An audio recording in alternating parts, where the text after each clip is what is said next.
अनुभवी आंखें सच दिखाते हैं, छुपाते नहीं। बारिश और बदहाल बिहार, बारिश और बदहाल बिहार। जी हाँ, राजधानी दिल्ली से बिहार तक का सफर और बिहार के बाद पूर्णिया जिले से हम आ पहुंचे बायसी और अमौर विधानसभा के रास्ते हम आ पहुंचे हैं परमानपुर। बेहद भयावह दृश्य है ये, जरा देखिए। रहुआ धार है ये, परमान नदी और बकरा नदी, इन सब का पानी का कहर खासकर परमानपुर गांव और रहुआ गांव, इन दो गांवों को प्रभावित किए हुए है। हम इस वक्त जैसे नाव पे हैं, इसे तत्कालिक व्यवस्था का नाव कह सकते हैं। देखिए ये यूं डावाडोल हो रही है और इस पे कुछ लोग सवार होकर इस पार से उस पार जरूरत के लिए जाते आते हैं। कोई माकूल व्यवस्था नहीं है। एसडीआरएफ की टीम यहाँ नहीं है, ना एसडीआरएफ की टीम के माध्यम से कोई स्टीमर या कोई ऐसी व्यवस्था यहाँ नहीं की गई है। हम आपको बता दें, ये सड़क यहाँ खत्म हो जा रही है। बाढ़ और पानी के होने के बाद यातायात यहाँ खत्म हो गई और अब इसमें पानी भरा हुआ है, जानलेवा पानी। बच्चे गिर जाए, बूढ़े गिर जाए तो मौत हो जाए। और यही एक नाव है जो यातायात का साधन है। आप देख सकते हैं, दो नाव लगा हुआ है और छोटे छोटे बच्चे हैं जो इसको खेवैया हैं इसके। जरा सोचिए, ये छोटे छोटे नाबालिग बच्चे हैं जो खेवैया हैं, जो इस पार से उस पार तक लेकर चले जाते हैं और उस पार से इस पार तक लेकर आ जाते हैं। और आप देखिए कि किस तरह से ये नदी है और उस तरफ कहते हैं कि लगभग 800,000 वोटर हैं और उनके घर हैं। और इस तरफ भी, यानी उस तरफ से इस तरफ आने के लिए सिर्फ और सिर्फ ये नाव सहारा है। सड़क जो है वह बाढ़ की चपेट में आ चुकी है। अब हम आपको बता दें कि पूर्णिया, बायसी और ये क्षेत्र बैसा, अमौर, ये बाढ़ग्रस्त इलाका तो है ही। यहाँ अक्सर बाढ़ आता ही है, हर साल आता है। हर साल ये लोग तबाही के मंजर देखते हैं और अपनी खेत खलियान को डूबते हुए भी देखते हैं। इनकी रोजी रोटी का साधन यही खेत खलियान है। जिस तरह से नेताओं के लिए वोट, व्यवसायियों के लिए रोजगार, किसानों के लिए उनका खेत, सब कुछ है वही। और किसान के खेत हैं तो हम हैं, ये नेता हैं, ये व्यवसायी हैं, ये तमाम रोजी रोजगार किसानों से प्रभावित होता है। और आज वही किसान जब बदहाल जिंदगी जी रहे हैं, तब इनकी सुधि लेने वाला न जाने कौन है। शायद यही जवाब मिलेगा, कोई नहीं। क्यों? वोट के लेकर चोट देने तो सब आ जाते हैं, लेकिन जब वास्तविक प्रकृति का चोट पहुंचता है तब कोई रहनुमा सामने क्यों नहीं आता। एक सवाल है जिनके जवाब हम तलाशेंगे, बात करेंगे कि आखिरकार यह व्यवस्था दुरुस्त क्यों नहीं है और क्या वजह है कि यहाँ पर ये लोग आज भी परेशान हैं। एक भाई है हमारे साथ, क्या नाम है आपका? अरविंद कुमार विश्वास। हर साल आ जाता है? हाँ, जब से हम पैदा हुए हैं तब से लेके अभी तक यहाँ की स्थिति ऐसे ही बनी हुई रहती है। बारिश हो या नहीं हो, बाहर आना यहाँ सुनिश्चित। देखिए, हम लोगों का दुर्भाग्य क्या है, जिला पूर्णिया पड़ता है, लोकसभा किशनगंज है, विधानसभा अमौर है, थाना जलालगढ़ है, प्रखंड अमौर है। इस पेशो पेश में कोई भी नेता हम लोगों का काम नहीं करता। देखिए, ये सवाल बड़ा मजबूत इन्होंने दिया है कि जो जिला जो है पूर्णिया पर है, लेकिन सांसद जो आते हैं वो किशनगंज जिला से आते हैं।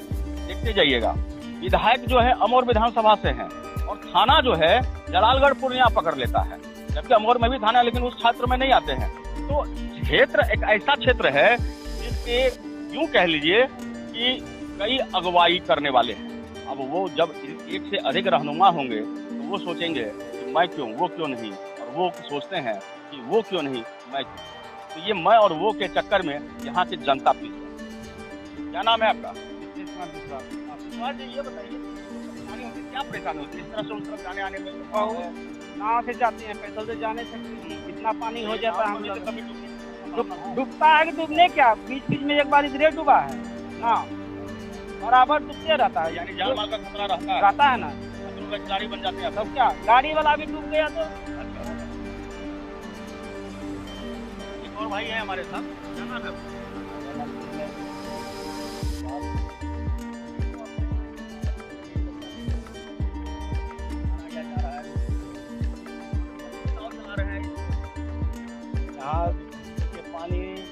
आता है यहाँ बड़ा रहेगा तो सुविधा नहीं है। सरकार नाव भी नहीं दिया है यहाँ पर, नाव नहीं दिया, यहाँ पर्सनल नाव है। यहाँ तो सरकारी नाव होना चाहिए, ये सरकारी नाव नहीं है। नाविक को चाहिए उसका तनख्वाह भी नहीं देता है सरकार। यहाँ प्राइवेट है, वो जाना आदमी रहेगा तो उसको मिलेगा नहीं, होगा नहीं। ये जो रहुआ धार और परमान धार के बीच में जो सड़क थी वो तो बाढ़ में चली गई, और छोटे छोटे बच्चे जो हैं वो इस समय नाव खेवैया हो गए हैं, तो जो कि ये गलत है। क्या इसको रोकना चाहिए या नहीं रोकना चाहिए? बिल्कुल रोकना चाहिए। छोटे बच्चों से इस तरह का रिस्क नहीं उठाना चाहिए। बिल्कुल, जान जोखिम पे लेके बच्चे जो है नाव चलवा रहे हैं, लेकिन तो एक सामाजिक कार्यकर्ता होने के नाते आप इसको कैसे रोकेंगे?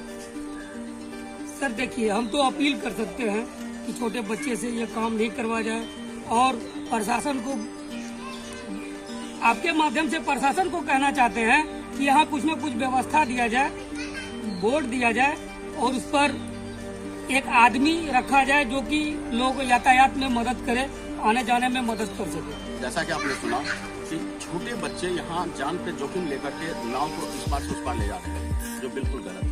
प्रशासन को चाहिए, तत्काल SDR को चाहिए कि यहाँ एक तात्कालिक नाव की व्यवस्था करे और एक नाविक की, ताकि अगर पुल नहीं है, सड़क यातायात नहीं है, तो एक माकूल यातायात व्यवस्था नाव के माध्यम से आरंभ कर दी जाए, एक स्टीमर दे दी जाए अथवा एक नाव दी जाए और नाविक की व्यवस्था की जाए, ताकि ये छोटे बच्चे जो खतरों के खिलाड़ी बनकर के जान जोखिम में लेकर इस पार से उस पार सिर्फ 2-2 रुपए के लिए कर रहे हैं, ये इस पर रोक लगे और कोई हादसा न हो, इसके लिए इस पर तुरंत रोक लगना आवश्यक है।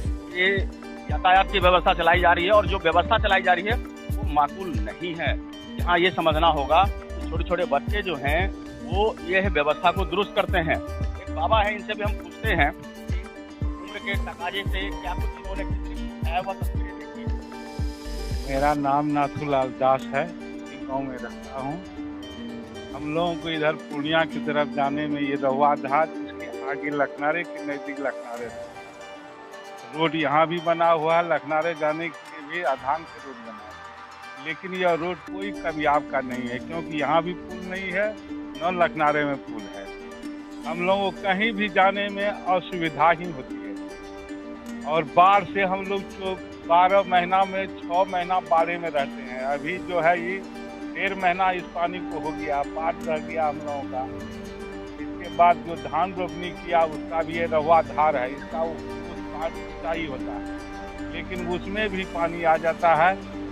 नदी में आधा पानी परवान बकरा नदी में होता है कि धार के द्वारा चले आता है पानी, इससे प्रभावित आपका खेत खलिहान हो जाता है।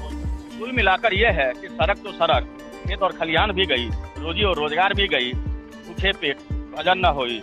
सरकार है जो भाग के 3 पात व्यवस्था करती है, वो अभी न जाने ऊपर से नीचे तक पहुँचते कहाँ कपूर की तरफ जाए। व्यवस्थाओं के चाक चौबंद पर सवाल हम उठाएंगे और बताएंगे सरकार से, सरकारी बाबू जरा ध्यान दीजिए, जरा इनकी भी सुनिए, और जो हो सके वहाँ तक मुआवजा व्यवस्था मात्र। आज के लिए इतना ही। हमारे साथ बने रहिए और देखते रहिए अनुभवी आंखें, क्योंकि यह है सच्चाई नहीं छुपाती, दिखाती। तो आज के लिए इतना ही। हमारे साथ बने रहिए और खुद को रखें अपडेट, तो देखते रहे अनुभवी आंखें। और हाँ, पढ़िए भी अनुभवी आंखें अखबार, हमारे वॉलंटियर सदस्य बनिए, और आधार कार्ड वोटर कार्ड की फोटो कॉपी भेजते हुए हमें इस नंबर पे कॉल कीजिए 8826227802। लाइक और सब्सक्राइब करना ना भूलें दोस्तों।